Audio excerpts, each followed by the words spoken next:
3 अप्रैल सन 1781 सोमवार रात्रि 10 बजे अयोध्या के समीप स्थित छपिया गांव में सर्वत्र आनंदमय वातावरण छाया हुआ है।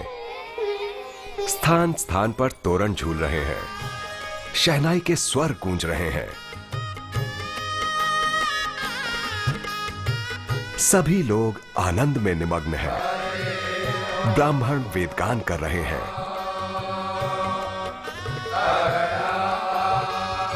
विविध उपहार लेकर सभी धर्मदेव के घर की तरफ जा रहे हैं, क्योंकि भक्ति देवी की कोख से सर्वावतारी भगवान स्वामी नारायण प्रकट हुए हैं।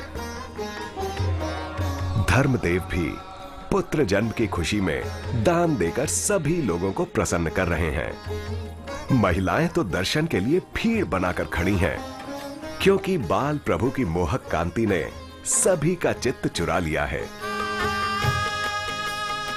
ये है परब्रह्म श्री स्वामी नारायण भगवान का प्राकट्य स्थान। हाल ही में इस स्थान में एक नयनाभिराम कलात्मक भवन का निर्माण किया गया है।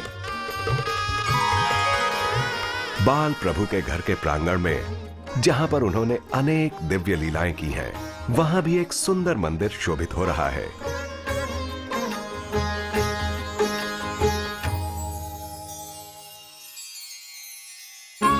सूर्य के उदय होते ही उसका प्रकाश सभी की आंखें चौंधिया देता है।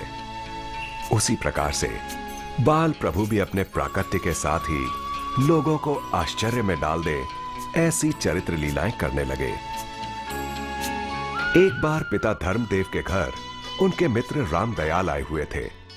धर्मदेव के साथ चर्चा में रत रामदयाल ने देखा कि एक खिलौना लेने हेतु बाल प्रभु पालने में से बड़ी चतुराई से नीचे उतरे।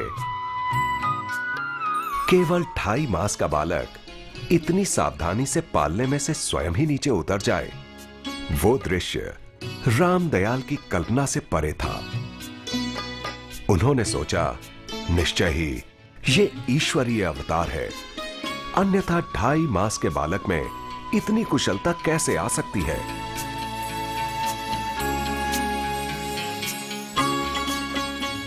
बाल प्रभु ज्यों-ज्यों बड़े होते गए, त्यों-त्यों पिता धर्मदेव जी उनकी वैदिक संस्कार विधि भी कराते गए।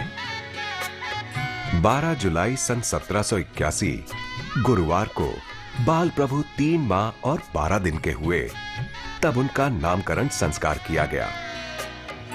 उसी दिन मार्कंडेय मुनि ने बाल प्रभु की कुंडली देखकर कहा, बाल प्रभु की जन्म राशि कर्क होने से उनका नाम हरि पड़ेगा। वे सभी का दुख हर के ये नाम सार्थक करेंगे। उनका वर्ण श्याम होने से वे घनश्याम भी कहलाएंगे। हरि और कृष्ण मिलकर हरि कृष्ण नाम से भी पहचाने जाएंगे। ये बालक सर्वश्रेष्ठ बनेगा और अनेक लोगों का कल्याण करेगा।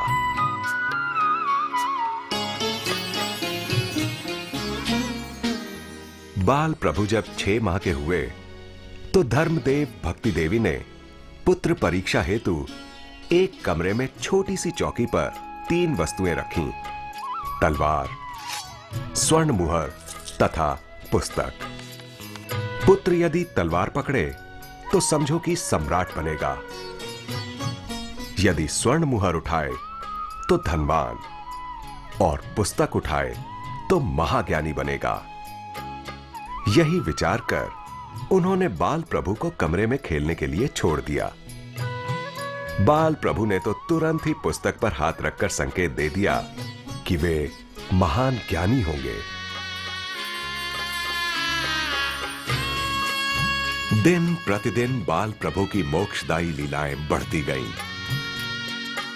उनकी भोजन लीला भी इतनी सुखदायक होती थी कि सभी लोग अपना काम काज छोड़कर उन्हें ही देखते रहते थे। भक्ति देवी बाल प्रभु को प्रतिदिन प्रेम पूर्वक खिलाती और प्रभु भी उनका भक्तिभाव प्रेम पूर्वक स्वीकारते थे।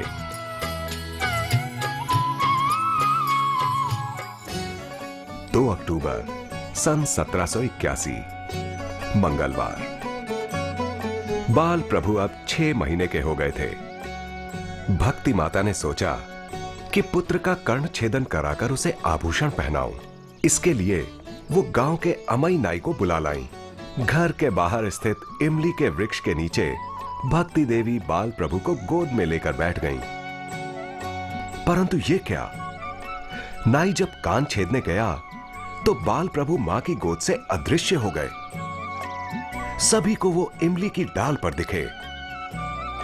6 महीने का बालक पल मात्र में वृक्ष के ऊपर किस तरह पहुंच गया, सभी आश्चर्य में पड़ गए। बाल प्रभु के बड़े भ्राता राम प्रताप जी नीचे उतरने के लिए उनसे विनती करने लगे। सबकी विनती सुनकर बाल घनश्याम पुनः मां की गोद में आ गए। लेकिन 6 मास के बालक के इस चरित्र को देखकर हर कोई समझ गया कि यह कोई दैवी बालक है, सामान्य नहीं है।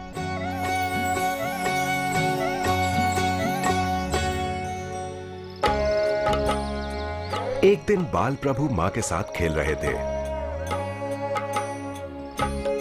उसी समय लक्ष्मी जी ने अपनी सहेली से कहा, तुम पक्षी का रूप धारण करके बाल प्रभु के पास जाओ और जब वे तुम्हें पकड़ने आए तो उड़ जाना। इसी प्रकार से उनके साथ खेल खेलते हैं। लक्ष्मी जी की सहेली पक्षी का रूप धारण करके बाल घनश्याम से कुछ दूर बैठकर कलरव करने लगी। बाल प्रभु ने तुरंत हाथ फैलाकर पक्षी को अपनी मुट्ठी में पकड़ लिया। भक्ति माता ने जब यह देखा तो उनको डर लगा कि कहीं ये पक्षी मेरे लाडले को चोंच ना मार दे। इसलिए उन्होंने पक्षी को छोड़ने के लिए बाल प्रभु से कहा। घनश्याम ने ज्यों ही अपनी मुट्ठी खोली कि तुरंत ही पक्षी उड़ गया और लक्ष्मी जी अपनी सखी के साथ बाल प्रभु से प्रार्थना करते हुए दिखाई दी कि मुझे अपनी सेवा में रख लीजिए। साक्षात लक्ष्मी जी को अपने पुत्र से सेवा की विनती करते देखकर भक्ति माता के आश्चर्य की सीमा ना रही। एक बार बाल घनश्याम की मामी लक्ष्मीबाई को भोजन बनाने में देर हो गई, जिससे भक्ति देवी भूख के कारण व्याकुल होने लगी। माता का ये दुख बाल प्रभु समझ गए। उनके संकल्प मात्र से आकाश से अष्ट सिद्धियां विभिन्न स्वादिष्ट व्यंजनों से भरा थाल लेकर धरती पर उतर आई। भक्ति देवी आश्चर्यचकित हो गई। वे स्त्रियां बोली, हम अष्ट सिद्धियां हैं। आपके पुत्र की आज्ञा से आपकी भूख दूर करने हेतु हम पकवान लेकर आई हैं। आप हमारी सेवा स्वीकार कीजिए। ठीक उसी समय बाल घनश्याम भी वहां आ पहुंचे। उन्होंने सिद्धियों के थाल में से थोड़ा सा अन्न ग्रहण करके उन्हें कृतार्थ किया। इस तरह सिद्धियों को बाल प्रभु की सेवा में तत्पर देखकर भक्ति देवी के मन में यह विचार दृढ़ होने लगा कि ये बालक सामान्य मनुष्य नहीं, परंतु साक्षात परब्रह्म ही है।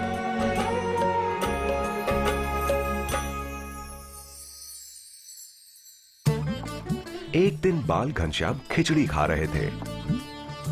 मां ने सोचा कि उन्हें दूध भी दे दूं। इसके लिए वे गोमती गाय को धोने गईं, परंतु दूध की एक बूंद भी ना मिली।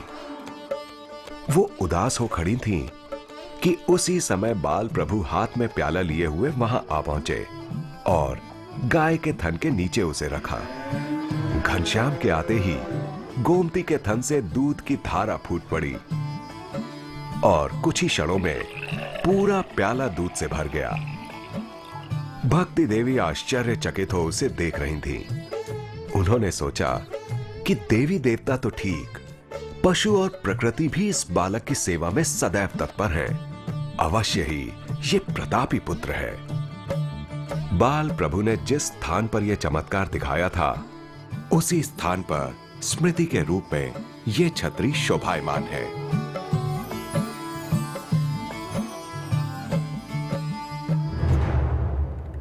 भक्त के लिए जो उत्सव का कारण होता है, वही अभक्त के लिए उद्वेग का कारण बन जाता है।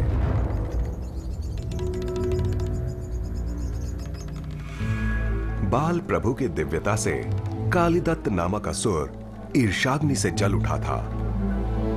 उसने बाल प्रभु को मार डालने का षड्यंत्र रचा। एक बार बाल घनश्याम आम के जिस पेड़ के नीचे खेल रहे थे, उसी को धराशायी करके उन्हें मार डालने हेतु काली दत्त ने अपनी मायावी शक्ति से प्रचंड आंधी उत्पन्न कर दी। घनश्याम के साथी तो भयभीत होकर वहां से भागने लगे। परंतु बाल प्रभु ने स्थिर रहकर काली दत्त की ओर अपनी दृष्टि की। तुरंत ही काली दत्त सुध-बुध खोकर अपने ही षड्यंत्र में घिर गया। आम के वृक्ष की एक डाल भयानक आवाज के साथ टूटकर नीचे गिरी और काली दत्त उसी के नीचे कुचलकर मर गया। बाल घनश्याम ने जिस स्थान पर कालीदत्त का मोक्ष किया था, वहां आज एक स्मृति स्थान की रचना की गई है।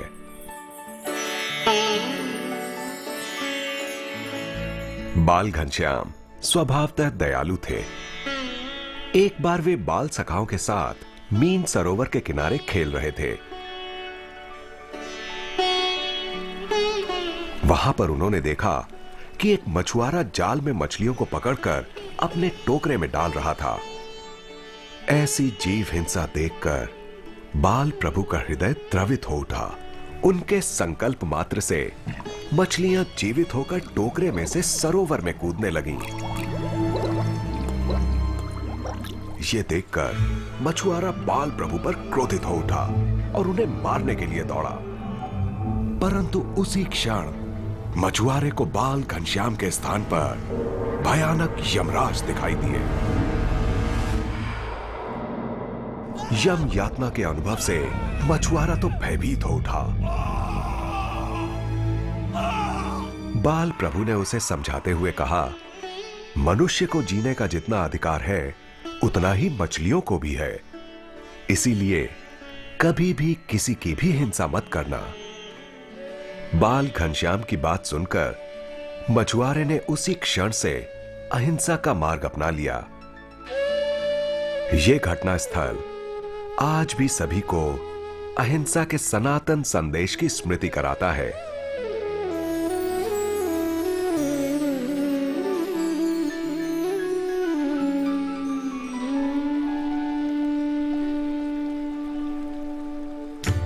सन 1784 बाल घनश्याम जब 3 वर्ष के थे, तब पिता धर्मदेव सपरिवार छपिया से अयोध्या जा बसे।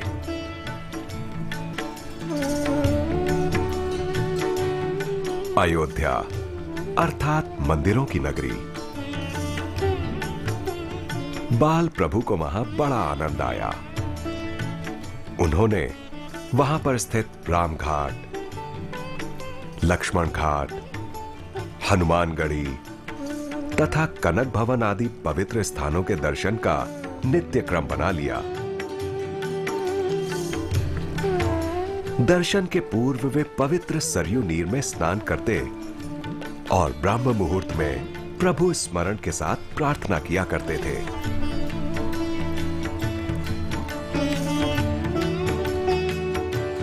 अयोध्या में जहां बाल प्रभु का निवास स्थान था, आज वहां एक सुंदर मंदिर का निर्माण हुआ है।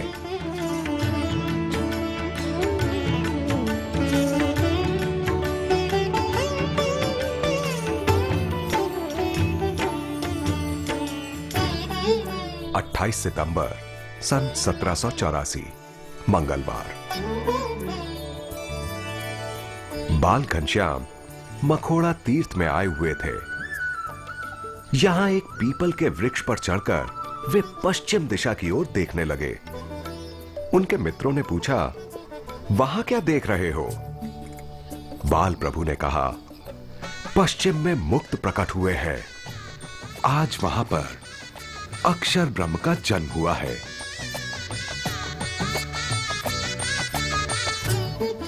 घनश्याम की ऐसी बातें सुनकर सभी को लगा कि यह बालक अवश्य ही योग सिद्ध है।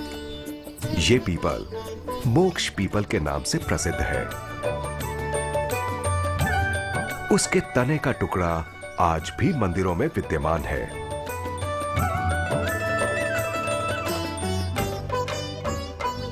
जिस स्थान पर वो पीपल था, वहां इस स्मृति स्थान का निर्माण किया गया है।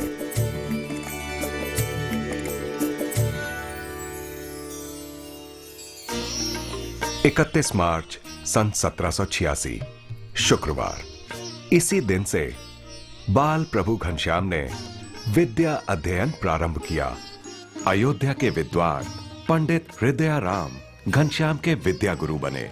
उन्होंने बालक घनश्याम को भूगोल, खगोल, गणित, ज्योतिष तथा पुराण आदि शास्त्रों का अध्ययन कराना शुरू कर दिया।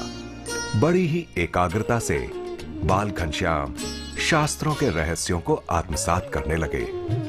अपने 5 वर्षीय विद्यार्थी की कुशाग्र बुद्धि और तेजस्विता देखकर गुरु हृदयाराम भी दंग रह जाते थे।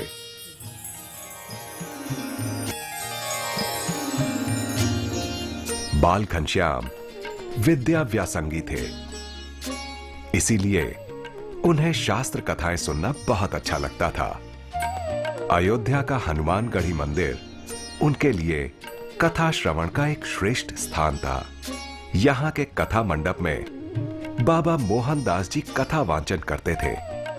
बाल प्रभु प्रतिदिन कथा श्रवण हेतु वहां जाते थे। प्रथम पंक्ति में बैठकर एकाग्रता पूर्वक कथा श्रवण करते हुए बाल घनश्याम सभी के आकर्षण के केंद्र बने रहते थे।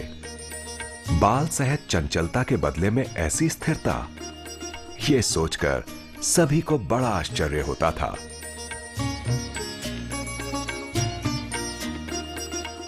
यह है प्राचीन हनुमानगढ़ी मंदिर, जिसके कथा मंडप में बाल घनश्याम नित्य कथा श्रवण के लिए आया करते थे।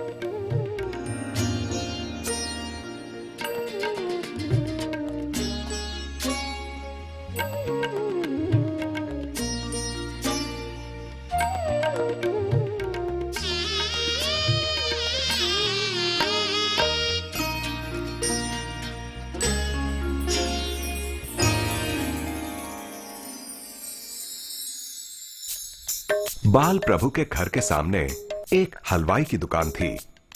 मित्रों को मिठाई खिलाने के लिए बाल प्रभु ने हलवाई के पास से सोने की अंगूठी के बदले में मिठाइयां मांगी।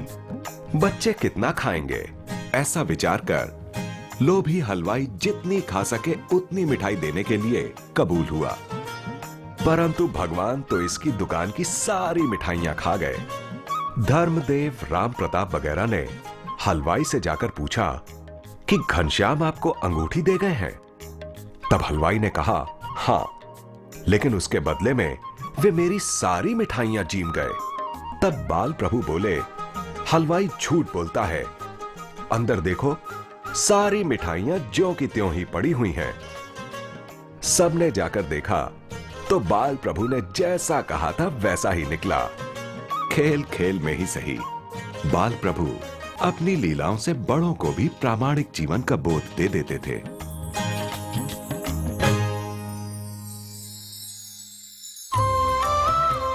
एक बार बाल प्रभु घनश्याम तरगांव पधारे हुए थे। वहां एक तलावड़ी थी। उसके पास स्थित वृक्ष पर से नीचे उतरते समय बाल प्रभु की जांघ में ठूंठ से घाव लग गया। घाव में से लहू निकलने लगा। उसी समय वहां पर देवताओं के वैद्य अश्विनी कुमार आ पहुंचे। उन्होंने बाल प्रभु का घाव साफ करके औषधि लगाकर उस पर पट्टी बांध दी। कभी न देखे हुए इस वैद्यराज को सभी विस्मय से देखते रहे। बाल प्रभु की सेवा के लिए देवी देवता भी सदैव तत्पर रहते थे।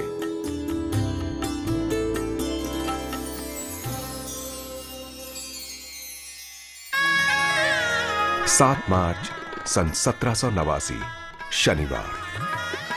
धर्मदेव का घर देवलोक की भांति शोभायमान था। मंत्रोच्चार करते ब्राह्मण यज्ञ की वेदी में अग्निदेव का आह्वान कर रहे थे।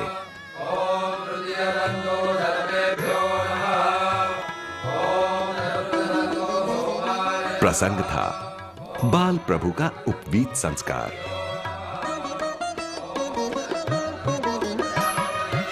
यज्ञोपवीत धारण करके बाल प्रभु बटुक वेश में शोभायमान थे। सिर पर मुंडन, एक हाथ में पलाश का दंड, दूसरे हाथ में कमंडल, कोपिंग पर धोती, ललाट पर ऊर्ध्व पुंड्र तिलक तथा कुमकुम का टीका। जन्म से परे प्रभु आज द्विज बने हुए थे। परंपरा अनुसार बाल प्रभु काशी की तरफ पढ़ने दौड़े। ऐसे दौड़े कि सबको लगा कि कभी वापस नहीं आएंगे, परंतु वशराम मामा की विनती से बाल प्रभु पुनः घर पधारे। ब्राह्मणों को दान देकर एवं सभी को भोजन करवाकर धर्मदेव ने इस प्रसंग का समापन किया।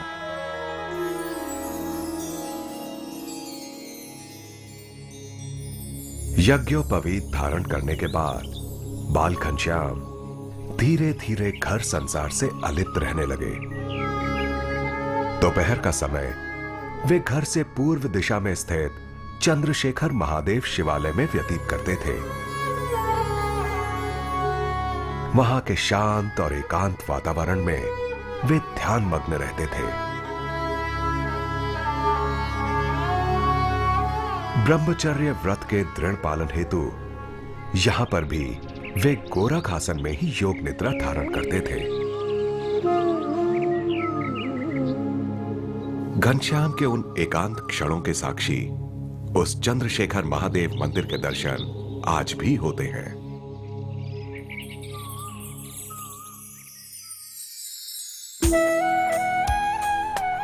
सन 1791 10 वर्षीय बाल प्रभु धर्म पिता के साथ काशी पधारे। काशी यानी विद्वत नगरी, मंदिरों की नगरी।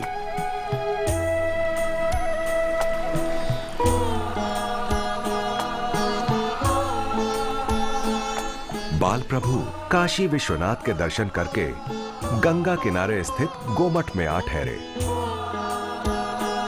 मठ के पास गौ घाट पर वे प्रतिदिन स्नान करते थे। एक बार काशी के पंडितों के बीच शंकराचार्य प्रणीत अद्वैत मत तथा रामानुजाचार्य प्रणीत विशिष्टाद्वैत मत के विषय पर शास्त्रार्थ आयोजित किया गया। इस चर्चा के नियुक्त मध्यस्थी धर्मदेव के साथ पधारे घनश्याम ने दोनों मतों की उग्र चर्चाएं सुनी।